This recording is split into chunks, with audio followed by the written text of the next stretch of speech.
பார்லிமெண்ட்ல அண்ணா முதல்ல போய் 62 I belong to Dravidian stock. That does not mean I am enemy to any other culture. நான் வங்காளனுக்கோ குஜராத்துக்கோ எதிரி அல்ல.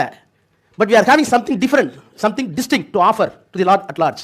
இந்த உலகத்திற்கு வழங்குவதற்கு எங்களிடத்தில் சிறந்த தனிப்பட்ட தத்துவங்கள் இருக்கிறது. அந்த தத்துவங்கள் எல்லாம் தமிழ்ல இருக்கு.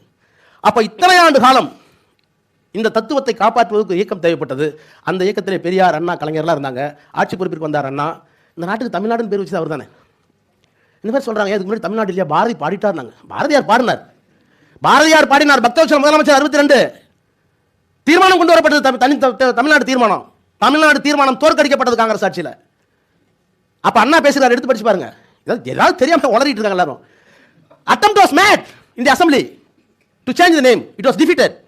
அப்ப அண்ணா பேசினார், எனக்கு ஒன்றும் பிரச்சனை இல்லை, பக்தவச்சல இருக்கார், பக்கத்தில் இருக்கீங்க, என்னைக்காவது ஒரு நாள் நான் வந்து முதலமைச்சராகி நாங்கள் வந்து தமிழ்நாடு மாற்றிடுவேன். மாற்றினதுக்கு பிறகு இந்த தமிழ்நாடுன்னு பேர் மாற்றக்கூடாதுன்னு நீங்கள் ஒரு தீர்மானம் வந்துச்சா, அதுக்கு ஓட்டு போட்டான் 10 பேர் எடுத்து. அவன்லாம் இப்போ எங்கே இருக்கான் அப்படின்னு கேட்பான். அவன்லாம் செத்து போயிட்டான், அவன் பேரம் போயிட்டு இருக்கான் பாருங்க அப்படின்னு சொல்லுவான். இருக்கு. இந்த தீர்மானத்தை எதிர்த்தவர்கள் எல்லாம் இறந்து போய் விடுவீர்கள். ஆனால் உங்கள் பேரப்பிள்ளைகளை பார்த்து இந்த சமூகம் தமிழ்நாடுன்னு பேர் வைக்க கொடுத்து ஒரு அரசியல் கட்சி தலைவர் இருந்துச்சா, அது கட்சி நடத்தினாங்களா, அப்படி ஒரு எம்எல்ஏக்கள் இருந்தாங்களா? அவரெல்லாம் இப்போது எங்கே என்று கேட்டால் அவருடைய பிள்ளைகள் தான் இப்போது திரிந்து கொண்டிருக்கிறார் சொல்லக்கூடிய காலம் வரையில் இருக்கார், பதிவு பண்ணியிருக்கார். எல்லாம் இங்கே ஈஸியாக வந்துடல, எல்லாம் இங்கே ஈஸியாக வந்துடல. இப்போ எல்லாம் நீங்கள் எல்லாம் பெண்கள்லாம் போயிட்டு இருக்கீங்க, ஸ்கூட்டியில் போயிட்டு இருக்கீங்க, இது அவ்வளோ ஈஸியா? எனக்கு 4 சகோதரி, கொஞ்சம் ஒரு சகோதரி துடுக்கா இருப்பாங்க. சைக்கிள் ஓட்டினாங்க, சைக்கிளை ஓட்டின கம்ப்ளைண்ட் பண்ணிட்டாங்க, என்ன பொட்டப்புலாம் சைக்கிள் ஓட்டுது. இன்னைக்கு பொட்டப்புள்ள விமானம் ஓட்டிட்டு இருக்கு. பத்திரமா இருக்குமா, பத்திரமா இருக்குமான்னு கெஞ்சுறான். இப்போ இந்த சேஞ்சஸ் எல்லாம் எப்படி வந்தது? வந்திருக்கும் கரெக்டாக இல்லைன்னு சொல்ல, ஆனால் இந்த சேஞ்சஸை முடிக்க அக்சலரேட்டட், வேகப்படுத்தி பெண்களுக்கு சொத்துல சமூகம் 89 கொண்டு வந்துட்டோம்.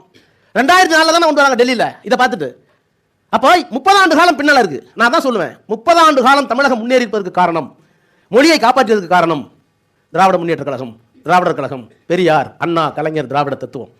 நான் இன்னும் ஒருபடி மேலே போய் சொல்றேன், திராவிட முன்னேற்ற கழகத்தை விட சிறந்த தத்துவம், சிறந்த ஆளுமை, சிறந்த நிர்வாகம் ஒருவரால் கொடுக்க முடியும் என்பதை காட்டிவிட்டால், எம்ஜிஆர் ட்ரை பண்ணார், முடியலையே.